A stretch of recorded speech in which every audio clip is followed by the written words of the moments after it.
Alright, big Skyblock update out today. I just got home, and I only have a few hours to make this video, so hopefully the update isn't too big and I can make a quick video. Oh, fuck.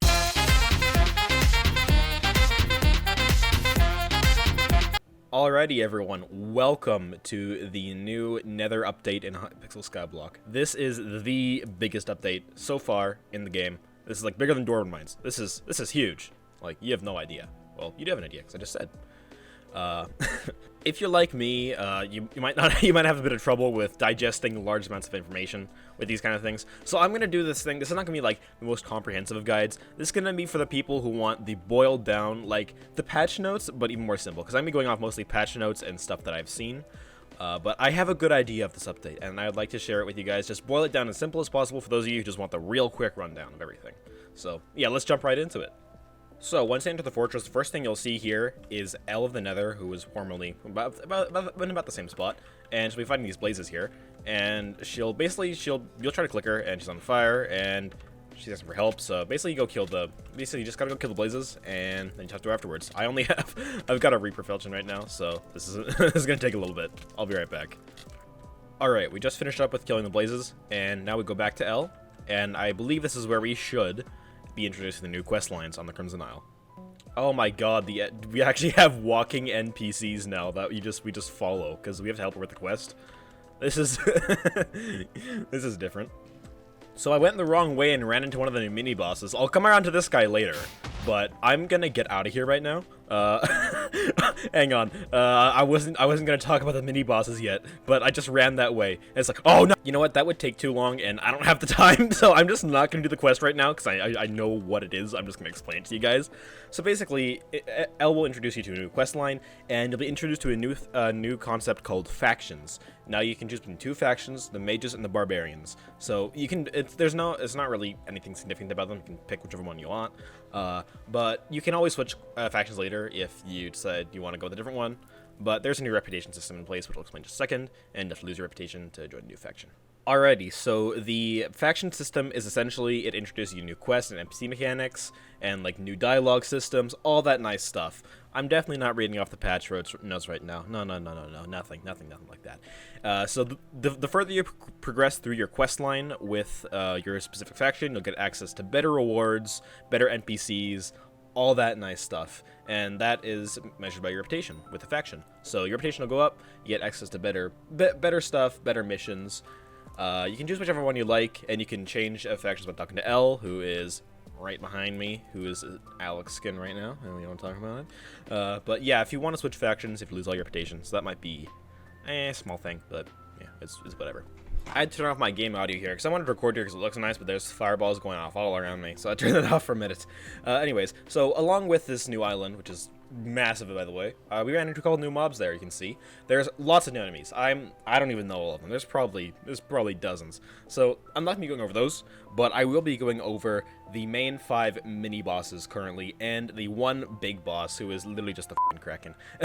Anyways, so let's go over the mini-bosses first. Number 1 is the Blade Soul, who is the unfortunate...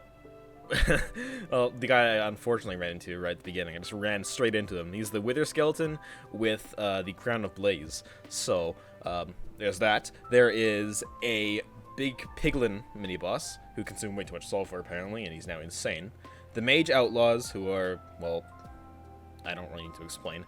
The Ashfang, who is a massive blaze. And the final boss is one who's familiar, but will most likely... I'm guessing they buffed this guy to shit, because there is no way he is the most... Because they say he's the most powerful boss, but... before this, it's the Magma boss. Because before this, he had about 150,000 health, I think, before this update came out. And the Blade Soul, which the first one I mentioned, has 1.5 million. So, they gotta buff this guy a lot in order to actually like have him as the most powerful boss. When defeated, each of these bosses drop different materials, as well as a rare chance to drop a new item called the Kudra Key, which is something that will come in essential to the boss fight. Well, not essential, but if you want to get some of the good armor and stuff, which is the most interesting part, which most people care about, if you want to get the good armor and stuff, you need the Kudra Key when you fight the Kudra, who is the actual Kraken. Let's get into that right now. Alright, as I mentioned before, the Kudra is the main boss of this whole island, and it is a lava kraken is what it is, and you can find them at the Forgotten Skull. Do I know where that is? No, figure it out yourself. I told you this is the boiled down version. I'm going as simple as possible here, and oh my god, what the hell is that? Anyway, sorry about that. When it comes to the Kudra, the lava kraken, I'm gonna call him the lava kraken because I don't know if I'm pronouncing this wrong. I'm just gonna call him the Kraken because that's what he is. He's the Kraken. Anyways, when it comes to Kraken, there are 5 different difficulties for this boss fight. Currently, though, as of release day, there are only 2 available. And when you're gonna need a big group to fight this guy. So when you do fight him, you can either if you win or lose, you still get loot. You get a free chest, but the free chest will have worse loot if you do like if you lose. But if you win, you will have good loot, and plus you'll get the Kudra chest, which is when I mentioned the Kudra key earlier. You'll need that key to open up the Kudra chest, which contains the new armor sets for each of the classes, like the dungeon classes. I don't know if they're going to be useful in dungeons. I'm guessing they will, but they correspond to... There's 5 new armor sets. 1 corresponds to each of the dungeon classes, although the healer one isn't out right now. I'll get to that later, though. I'll get to the new items and stuff later. There is some other stuff I want to go over first. Alright, we actually hopped into the dungeon hub to talk about this next change, and this next change is to Essence. Now, Essence was actually buffed in a way, because before the update, when you would star items, they would only give extra stats in dungeons.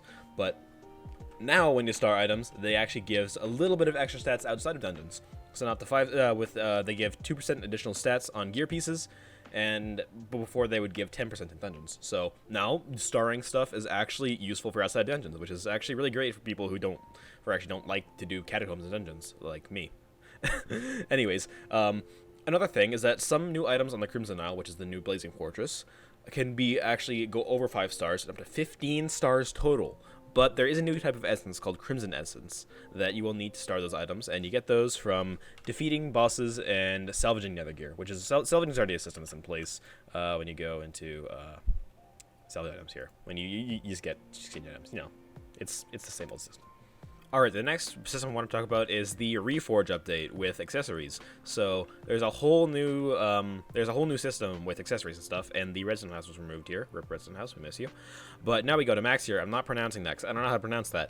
But we go to Max here, and there's a whole new system here. So now instead of getting stats for individual types of Reforges on accessories, now they're all mashed into one, and you get magical points or magical power is what I meant to say, for each type of accessory. So you can see here it shows you get a certain amount of magical points for each rarity of this accessory. I have 14. I don't have very many talismans or accessories in general.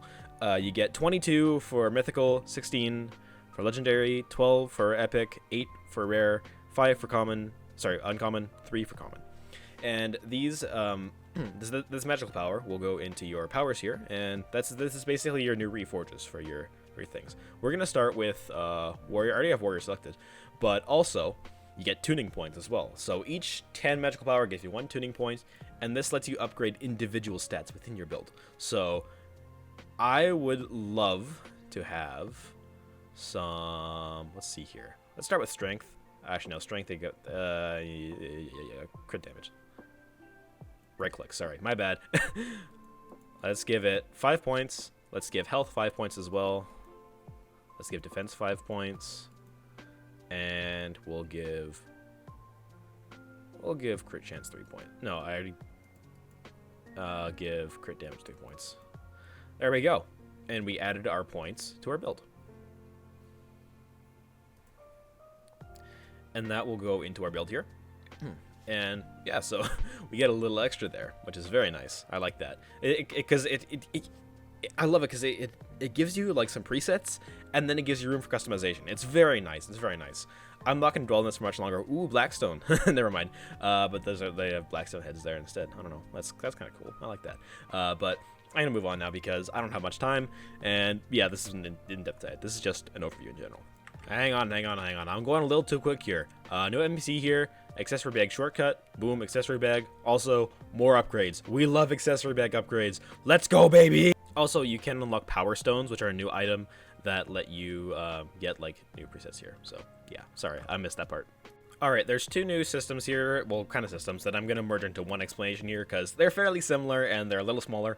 So, they are attributes and equipment. So, Attributes are a new gear system exclusive to the Crimson Isle, and essentially, if you get a piece of gear on the Crimson Island, it'll spawn with attributes, which are essentially they're basically extra enchantments, is what they are, and you can merge them and make them stronger by combining a gear with similar attributes, which is like enchantments again. So they're basically just extra enchantments. It's not much. It's not much different. The next thing I want to talk about here are equipment, which is basically, they're basically new armor pieces. So basically what you do is you go in your Skyblock menu, you click on your profile here, and boom, you got 4 new equipment slots here, 4 new armor pieces. And the ones you have here are the necklace, the cloak, the belt, and either gloves or bracelet. Which is honestly, I love this. This is a really cool new addition. And so basically it gives you 4 extra armor pieces, and then you get some cool ass stuff here. There you go. Let's go over a few more slightly smaller but very, very interesting things here. With this first one isn't super small. They added a new Slayer. It's Blaze Slayer, which is even more difficult than Void Gloom, which I don't know how that's possible. I don't know how they're gonna make it even harder, because I can't even beat a tier 2, like with anything, with my stats in general. Like boom, look at that. I can't do shit. Anyways, so we got a new Slayer, which is lovely, and it spawns in the best place to do this is in the Smoldering Tomb on the back of the new island, the Crimson Island, and it also spawns with a new gemstone, Opal, which is also really cool. And there's a new lava fishing, and you can fish for trophies as well, and you can fish in lava. That's a new thing as well. They added some improvements to loot sharing. I'm not really going to get into that right now. One thing that I do think is really cool is they added something called the Abaphone, or ability phones, and it's basically, from my understanding, it's essentially Maddox's bat phone, but you can use it with almost any NPC. Not almost any, but only certain are compatible with it. But it's like having remote access to like certain NPCs, much like Maddox, which can be very useful for certain things. And I really like that. I think that's a really cool quality of life thing they added there. One more thing to mention is that there are also 4 new collections in the game that came along with this update. There is the Mycelium collection, which is something you obtain from here. Well, I'm not going to mention that. They're all obtained from the Crimson Island. Mycelium is you go to the Mystic Marsh, and there's mycelium there you can mine. Red sand can be shoveled in the burning desert. Sulfur is something in the volcano here, actually. When there's eruptions, there'll be sulfur. And magma fish is obtained from lava fishing, which you can see these guys are doing over here. Shout out to you guys. I saw you killed a new sea creature, or lava creature. I don't know. Very cool. Oh yeah, I was looking for a place to record, just a nice background, and why did Blazes have 1,000,000 health now? Bruh. God, nowhere is safe to record here. Anyways, the final part I'm going to talk about here is probably the part you've been waiting for, which is the 5 new armor sets, which are really amazing. Well, the 5 new armor sets you get from the Kraken boss fight, which are probably my 5 main ones you're going to go for. Well, at least one of them, depending on your class. So I'm going to go through them right now. So the first one is the Crimson Armor, which focuses more on the melee class. I forgot the name of the dungeon classes. Look, I haven't done dungeons in a long time. I'm just going to call them by like a basic thing. The Crimson Armor focuses on the melee class, and it is based on DPS, and it extends range. The Aurora Armor is a mage armor, and it is closely tied to a weapon you also get from the Kraken boss. Terror Armor is linked to the Archer. The Further Armor is apparently probably the best tank armor in the game now, and the Hollow Armor is a support armor which has not yet been added. But we've got 4 out of 5 for now. That's a pretty cool start, and they actually have a really cool thing where instead of having a set bonus, they basically have a bonus that like for if you're at least wearing 2 pieces, that bonus of the armor set, that bonus stacks the more armor pieces you're wearing of that set, which is pretty cool. And they added like a token system with those armors as well, or stacks. Tokens or stacks, depending on what you call it. And that's one thing for the that's kind of like how the Crimson set works with the range of enemies. You gain stacks for certain kills, and you start losing stacks when you stop killing things. And for each stack you get, the further range you get, that kind of thing. So this is something definitely for some later game players to come here and enjoy, check out everything, which I am not. But yeah, and for you early game players, you guys better start grinding if you want to come check out all this new stuff, because this is really nice. I love this. This makes me happy. And yeah, I think that's about it for today. Thank you guys so much for watching. Remember to subscribe and hit the notification bell. So close to 9K, and then 10K after that. And yeah, that's it. I'll see you guys in the next one. See ya. There's a waiting for you.